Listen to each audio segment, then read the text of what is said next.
বৈষ্ণব দর্শন হবে, সাধু সঙ্গ হবে, হরিনাম সংকীর্তন হবে। তাই প্রত্যেকেই যত বলেছি তো, কিন্তু একটু আশপাশে তাকিয়ে দেখেন, এর সঙ্গে কারো কোনো সঙ্গত নাই, কারো কিন্তু এই হরিনাম কীর্তনের মধ্যে কোনো সঙ্গত নাই। যে যার কাজে গল্পে মত হয়ে আছে। আমি একদম হাতে কলমে প্রমাণ দিয়ে দেব। ভগবান শ্রীকৃষ্ণ বলল, যাও তোমরা কলিযুগের মধ্য ধামে গিয়ে একটা সংকীর্তনের আয়োজন করো এবং বলো খাওয়া দাওয়া সব কিছু। প্রভু তারপরে আমি বুঝে নেব। খুব সুন্দর হরিনাম যজ্ঞ ওখানে হচ্ছে, হাজার হাজার লক্ষ লক্ষ লোক ওখানে কিন্তু সেবা শুশ্রূষা করে নাম কীর্তন শুনছে। যেদিন মহোৎসব হবে তার আগের দিন অনাদি রাধে গোবিন্দ আমার বড়বংশ যে ওখান থেকে ব্যান্ড পার্টি নিয়ে যাচ্ছে, নাম কীর্তন ফেলে সবাই বড়বউ দেখতে গেছে। হরিনাম সংকীর্তনের আসলে একজনও নাই। কারা পড়ে রয়েছে? ওই কয়েকটা ল্যাংড়া হরিনাম সংকীর্তন হয়ে গেল। বললো তোমরা তুমি কিছু বুঝতে পারলে?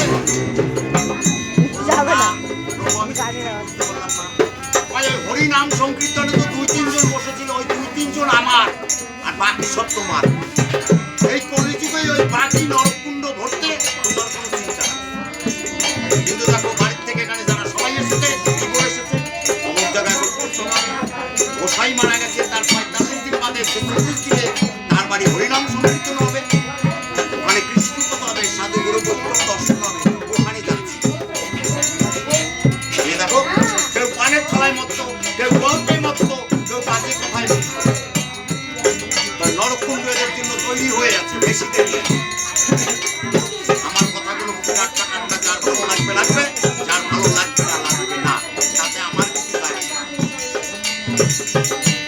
তাই আমরা এই ধরাধামে এক একজন এক একটা পুতুল হয়ে এসেছি। প্রত্যেকের এক একদিন এক একজনকে বিসর্জন হয়ে যেতে হবে। কেউ চিরস্থায়ী নয়। পঞ্চ ভৌতিক দেহ পঞ্চে পঞ্চে যেদিন মিলন হয়ে যাবে, সেদিন এই ভবের মায়া ত্যাগ করে চলে যেতে হবে।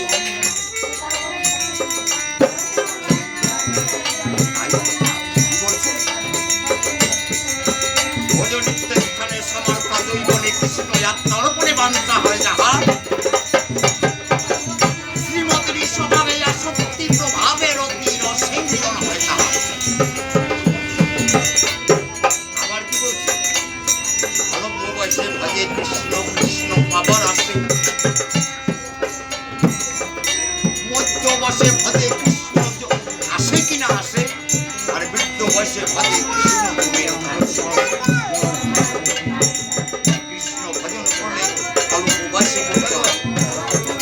কৃষ্ণ ভজন করতে মালা তিলকের প্রয়োজন হয় না। আমরা গুরু ধরি, গুরুই আমার কাছে গোবিন্দ, দ্বিতীয় নাস্তি। সোনা জামা যেন ভেজে না, মাপবো কিন্তু। এত জল ঢালছিস কেন? দেখি বোতলে বিস্কুট খাবি, আপেল খাবি, জল কাপে দি, চায়ের কাপে দি।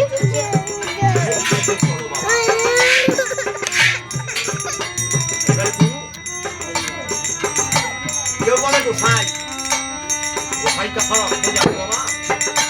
এই গোলকের সাই যিনি, তিনি গোসাই। আর গুরুত্ব খারাপ তো, যার গুরুত্ব আছে, যার চলার গুরুত্ব আছে, যার বলার গুরুত্ব আছে, যার টাকার গুরুত্ব আছে, সেই গুরু। আর গোসাই হচ্ছে গো অর্থ এই পৃথিবী, সাই অর্থ মালিক। এই পৃথিবীর মালিক তিনি হচ্ছে গোসাই। তাই পাল যেমন বাঁশের চালি বানিয়ে তাতে বিচুলি মাখে বাঁধে, তারপরে কাদা লেপে, কাদা শুকলে পরে রং মাখায়, তারপরে তাকে সোনা গয়না দিয়ে কত সুন্দর করে সাজায়। আমাদের আদি গোবিন্দ আমাদের প্রত্যেকটা পুতুলকে ওইভাবে সাজিয়ে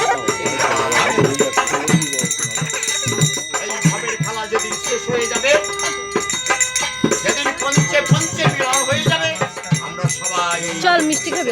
এক এক করে চলে যাবো। চল চল চল কিন্তু এই পৃথিবীতে চিরস্থায়ী নয়।